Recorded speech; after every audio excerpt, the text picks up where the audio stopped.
essa noite que o Senhor nos proporcionou. Obrigado, Paizinho querido, pela vida da minha esposa que está fazendo, Pai, a programação. Obrigado, Senhor, pela vida da Tiffany, Paizinho querido. Obrigado, Senhor, pela vida do pastor João Hamilton, Pai, que vai estar ministrando a sua palavra nesta noite, Pai. Senhor amado, eu peço para o Senhor, usa uma vez mais o teu filho nas tuas mãos, Senhor. É o que nós te pedimos e te agradecemos, em nome do Senhor Jesus. A paz do Senhor, pastor João. A paz do Senhor Jesus, meus irmãos, irmão Bruno, irmã Carol, uma alegria estarmos aqui mais uma vez, juntamente também com a Tiffany, e que Deus abençoe a vocês, a todos vocês que estão nos ouvindo, a vocês que estão nos assistindo e a você que vai participar desta programação. Quero agradecer a Deus pelas vossas vidas, agradecer a Deus porque em tudo nós devemos dar graças, né? E é o que nós vamos fazer aqui. Mas eu quero trazer algo para você que está nos ouvindo, para você que está assistindo esta bela programação, ouviu o louvor com a Carol, né? Carpinteiro, pregador, e você que vai participar. Eu quero falar sobre Natal, né? O que é o Natal? Né? Como surgiu o Natal? Todos nós sabemos que Jesus é comemorado o dia de seu nascimento no dia 25 de dezembro. Mas eu fiz algumas anotações, eu gostaria de dividir contigo, dividir com os queridos que estão nos assistindo, nos ouvindo, aqui na rádio, na 9 FM, aqui em Palmeira das Missões. Queridos, a Carol fez um anúncio ali da Bíblia Sagrada sobre o nascimento, lendo a palavra aqui no início da programação, e eu, quando cheguei aqui, ainda brinquei com o Bruno, né? Eu não trouxe a Bíblia. E por que eu não trouxe? Eu brinquei com ele que o salmista Davi fala lá no Salmo 119, e no verso 105 ele diz: guardei a tua palavra no meu coração para não pecar contra ti. É isso, né? Então, eu não quero pecar contra Deus, né? Mas, queridos, olha o que diz a palavra de Deus aqui, ó. Dia 25 de dezembro foi o dia que Jesus nasceu. A gente não tem uma afirmação concreta, né? Até porque na época de Jesus não se tinha uma necessidade tão grande como hoje nós temos de dar até o segundo que a pessoa nasce. Naquela época as pessoas não eram letradas, era uma época difícil. Muitas pessoas nasciam lá no interior, no meio das montanhas, no meio do deserto lá, e se perdiam nas datas.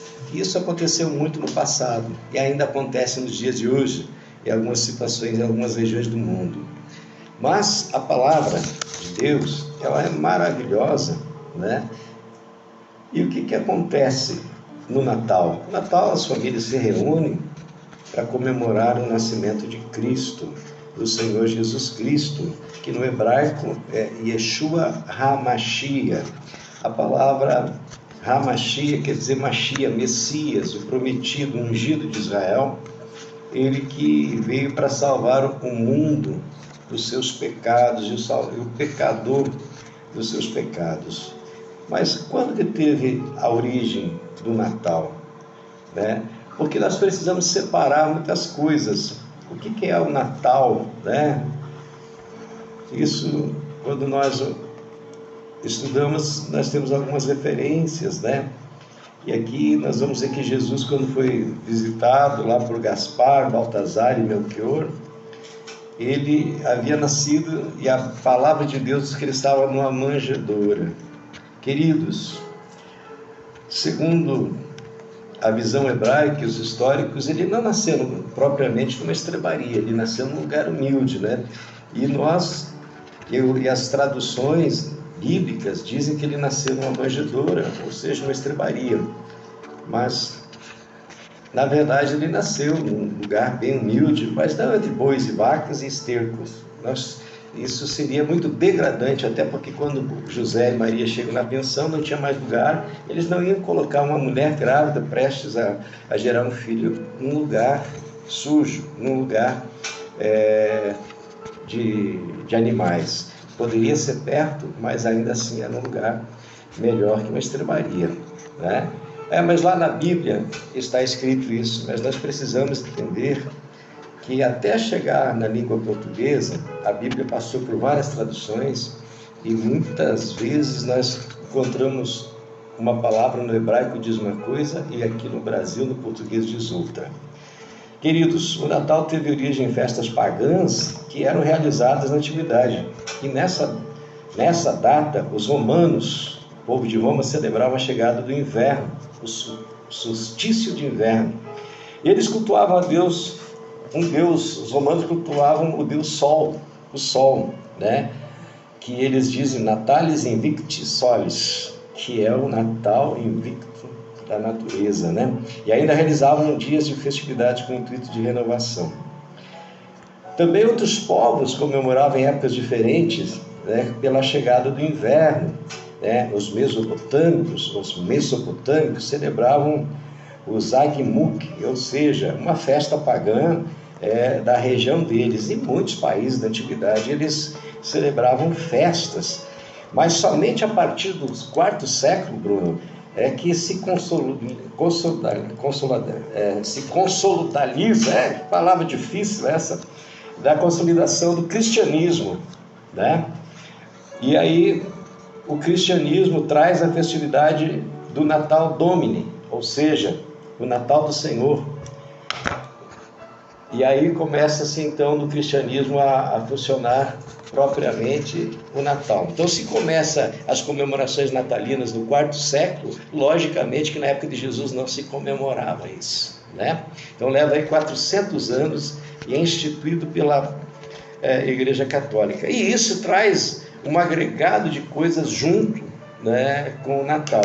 Por exemplo, nós vamos falar alguns exemplos aqui, que como surgiram as festividades de Natal. Olha só, aqui, ó, a partir do quarto século, então essa funcionalidade do Natal, ela começa no cristianismo.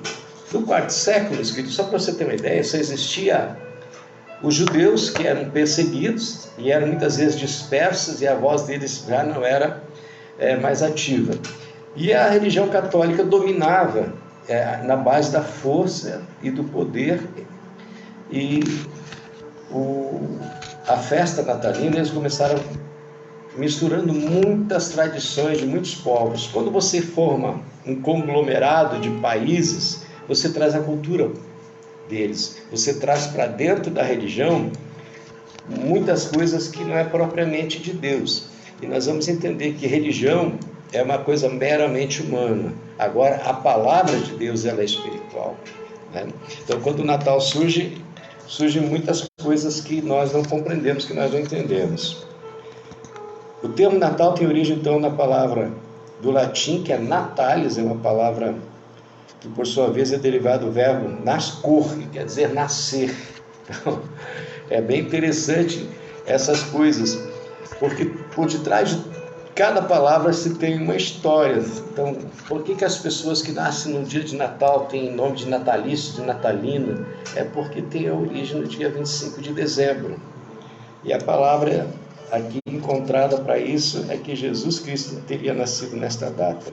Olha só, mas a escolha da data foi determinada pelo Papa Július, que viveu de 377 a 352, ele administrou a Igreja Católica.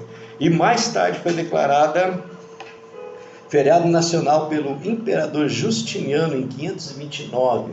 Então, só para você ter uma ideia, houve uma determinação humana para o dia 25. E se nós olharmos a história, muitas personalidades que eles endeusam com D minúsculo, nasceram no dia 25 de dezembro.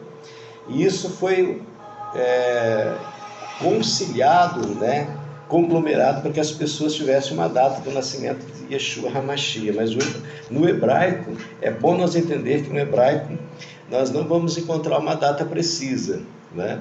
Então, no cristianismo, Jesus nasce no dia 25, né? Para os arminianos, os armênios, ele provavelmente seja do dia 7 de janeiro. Para os muçulmanos, Jesus teria nascido depois. E para outras religiões, Jesus teria nascido no inverno. Então, na primavera, perdão. Então, as datas, elas são comemoradas no mundo quatro importantes datas em épocas diferentes. Nós aqui no Brasil e no mundo do cristianismo, 25 de dezembro. Mas o que são os símbolos do Natal? Né? Como surge? O Natal surge de vários sinais, né? De várias formas. Por exemplo, muitas vezes nós armamos um presépio nas nossas casas, né? E a primeira personalidade, a primeira vez que foi montado um presépio, aqui tem um estudo que foi em São Francisco de Assis, no século VIII, na Itália.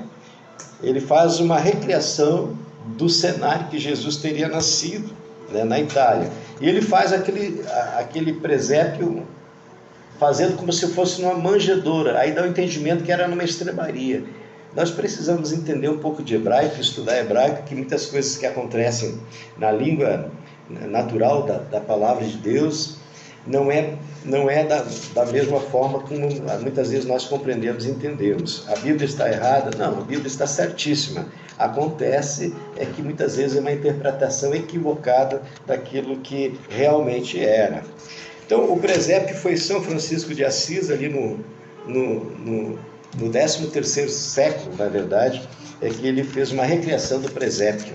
Outra recriação da árvore de Natal, que é muito interessante também nós fazer alusão a isso. Quem enfeitou a primeira árvore de Natal, para Natal, escolhendo um pinheiro, que o pinheiro significa robustez, resistência, que é uma árvore que resiste aos frios, foi Martinho Lutero. E Martinho Lutero é uma personalidade já do século XV, XVI, e aí se traz essa tradição. E a figura do Papai Noel é inspirada em um bispo turco chamado São Nicolau. E isso surge também mais ou menos por estas épocas, que aqui eu não tenho precisamente a época de São Nicolau. Então, vejam bem, o presépio, o outro faz o pinheirinho de Natal, e São Nicolau, ele é a figura do Papai Noel, né? Então tudo é uma ligação, mas nós sabemos que esse Natal que nós estamos vivendo, ele deveria ser espiritual, de agradecimento, mas não, é o Natal de estar presente, é o Natal de receber visita, de visitar a visita, e também de reconhecer que Jesus nasceu nesta data. Propriamente, posso afirmar que ele não nasceu nesta data. Até porque, queridos, porque haveria uma certa idolatria em termos de data. Deus, ele é tão sábio que ele tem coisas que ele oculta ao ser humano, que o ser humano tem a capacidade de idolatrar situações, coisas, até mesmo personalidades humanas. Mas fica aí, né, uma palavra que diz a respeito do Papai Noel, da árvore de Natal, do presépio. E a ceia de Natal, meu querido? Preparada no dia de Natal, tradicional, com peru, né? Mas essa origem ela vem da Europa, onde as pessoas costumavam deixar as portas das casas abertas para receber as pessoas que iam lá visitar e comer na noite de Natal. E aqui no Brasil, o que nós fazemos? As pessoas assam peru, fruta, comem panetone, que é um negócio italiano, e é muito bom também, né? Mas eu só queria falar um pouquinho desta parte. Agora, existe uma parte muito importante a respeito do Salvador, que é as profecias, algo que vem da parte de Deus, né? Em João 5,39, o evangelista diz assim: e são as escrituras que testemunham a meu respeito. Jesus estava dizendo que quem testemunha a respeito dele é aquilo que foi escrito pelos profetas que lhe antecederam. Em outras palavras, Jesus estava reivindicando que profetizaram acerca dele no Antigo Testamento. É interessante que o Antigo Testamento reivindica que Deus havia inspirado seus escritores, os seus profetas, a falar dessa personalidade mundialmente conhecida como o Senhor Jesus Cristo, aqui no Brasil, mas em Israel, Yeshua HaMashiach. E o interessante é que, para os judeus, apenas 2%, Bruno, dos judeus que vivem fora de Jerusalém, chamados judeus messiânicos, eles creem que Jesus é o Filho de Deus. Mas em Jerusalém, o cristianismo tem um significado de uma importância de 5% da população judaica que crê no Mashiach, no Messias. significa que 95% não crê que Jesus é o enviado, o Filho de Deus, né? Eu estava olhando o Rabino Ventura falando dias atrás, eles fazem uma afirmação que Deus é único, não existe uma trilogia, né? Não existe Deus Pai, Deus Filho e Deus Espírito Santo. E vamos entender na visão judaica a respeito disso. O que os judeus creem? Eles creem que Deus é Elohim. Elohim é aquele que criou com o poder da palavra, porque a palavra da Torá diz assim, Bereshit bara Elohim. São 3 palavras que diz, no princípio criou Deus. A palavra bara é o poder de Elohim, que ele é o plural de todas as coisas. Esse Deus Elohim, ele tem a capacidade de criar todas as coisas. Ele é o Criador, né?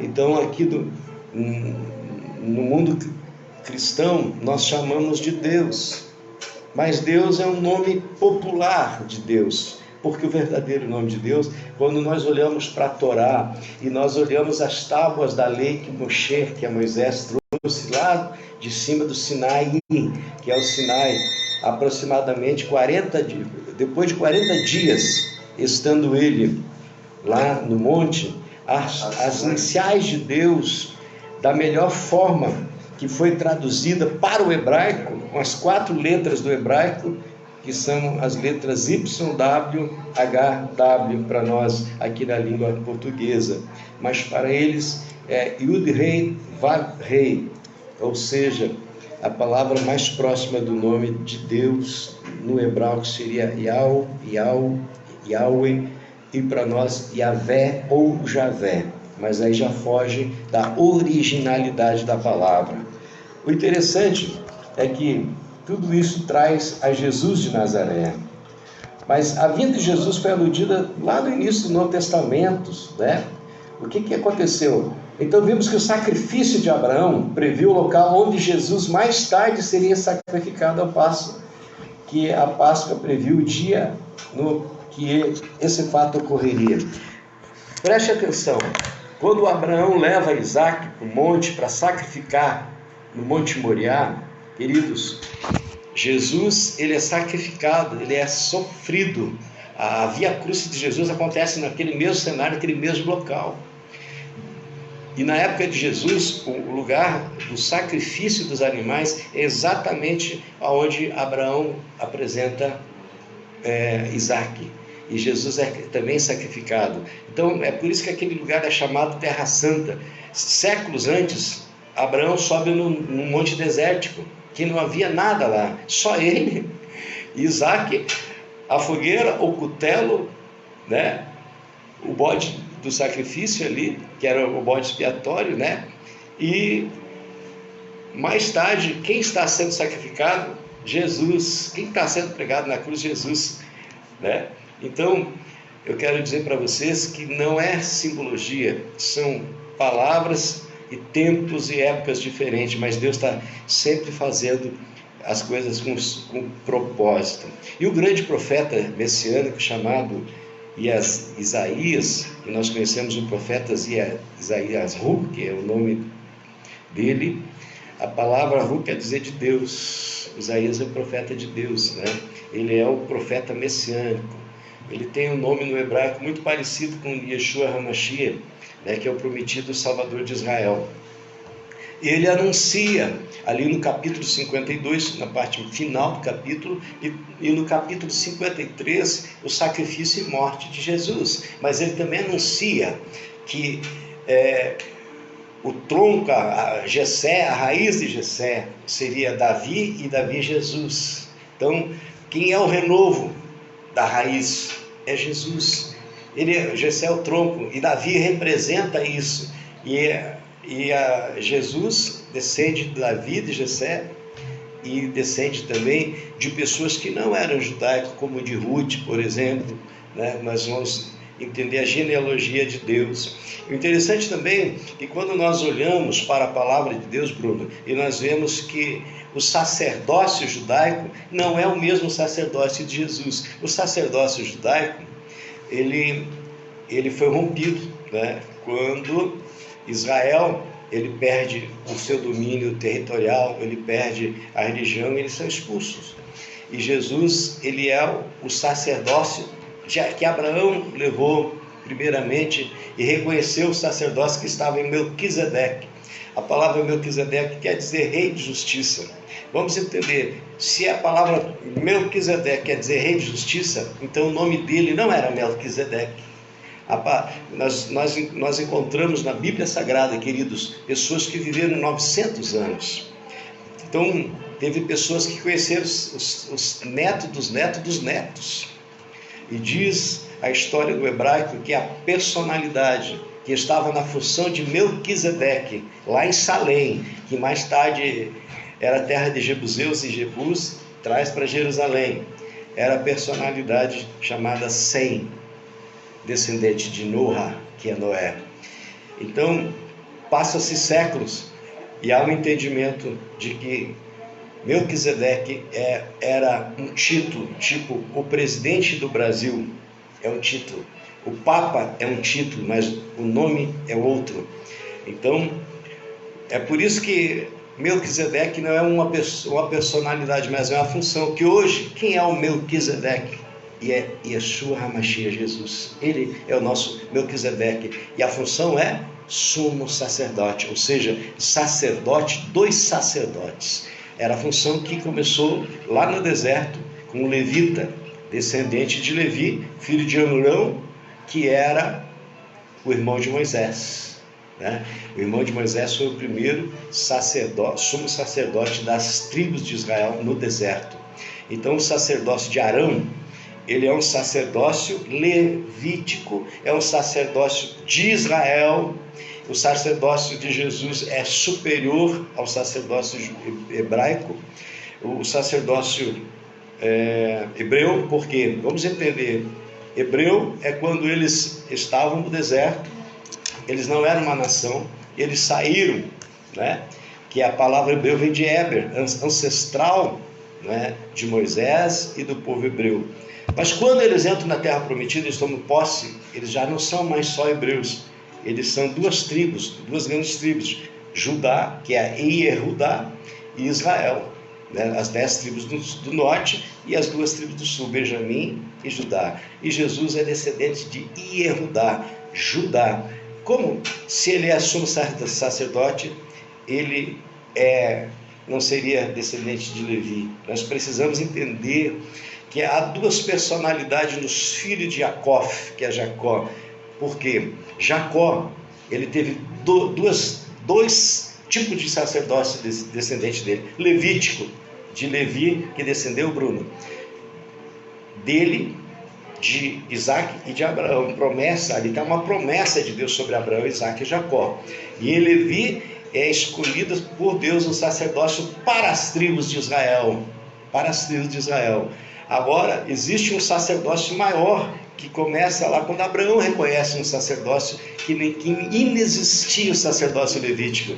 Levi não era nascido, né? É muito interessante. E esse sacerdócio ele se manifesta em Yeshua HaMashiach, que é Jesus, que é o sumo sacerdote segundo a ordem de Melquisedeque, ou seja, Jesus é o nosso rei de justiça. Então, querido, se a palavra Melqui quer dizer rei, Zedeque justiça, que na palavra hebraica é Zedequi, né? Zedequi quer dizer justiça.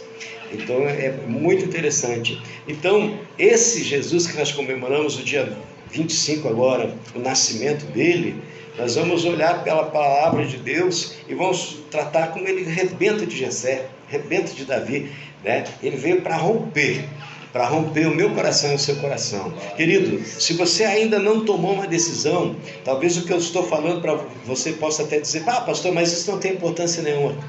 Todos nós temos uma história e nós precisamos conhecer as nossas raízes. E essa raiz de Davi, que é Jesus Cristo, de Jessé, que é Jesus Cristo, ele veio para nos salvar, ele veio para salvar o povo dos seus pecados. Mas qual o povo? Os seus o rejeitaram. Vamos entender, queridos, que na época de Jesus não tinha internet, não tinha rádio, não tinha televisão, não tinha telefone, não tinha Wi-Fi. Surgiu uma figura lá. Quantos surgiram antes de Jesus lá se dizendo Mashiach, que era o Messias, alguns, mas Jesus, ele foi reconhecido por Pedro, por João, por Tiago, Bartolomeu, por Judas Iscariotes, e assim vai. E o povo que seguia Jesus eram 120 pessoas que seguiam Jesus, não era só os 12 não, porque no dia de Pentecostes, quando desce Ruach HaKodesh, que é o Espírito Santo, no cenário em Jerusalém, ali as pessoas saem falando línguas estranhas, batizados no Espírito Santo, mas era uma promessa de João 15, ele disse, vou para junto de meu Pai, mas eu enviarei um outro Consolador. Já não era mais ele, mas era o próprio Deus, porque Deus e o Espírito Santo são a mesma personalidade. Acontece que Deus, ele tem o poder de transcendência, ou seja, de onipresença, de onipotência, ou seja, ele está presente em todos os lugares. Aonde que Deus está presente na natureza? Não, ele está presente dentro de mim. Essa é a presença dele, né? Então, se ele é o Pai, nós somos irmãos em Cristo, né? Aí em Romanos nós encontramos assim que nós somos co-irmãos em Cristo Jesus. Se com ele sofremos, com ele nós seremos glorificados. Que você tenha, querido, um feliz Natal, cheio de presença de Deus, cheio de alegria de Deus. Que Deus abençoe aqui a Rádio 104, abençoe você, Bruno, por abrir esta porta para nós, para mim, para todos vocês que estão nos ouvindo, também a Carol, a todos vocês aqui da rádio. E eu agradeço pela oportunidade de falar só um pouquinho, porque esse assunto aqui é muito grande, querido, e você não aprenderia em 20 minutos. A paz do Senhor Jesus e Deus abençoe você. Você que está ligando para participar aqui do programa, para ganhar essa cesta saborosa aqui com panetone e chocolate, continue ligando, daqui a pouco vai ser sorteado, né? Já está na hora de sorteio, isso, Carol. Deus abençoe, em nome de Jesus. Deus abençoe. Obrigado, Bruno. Amém.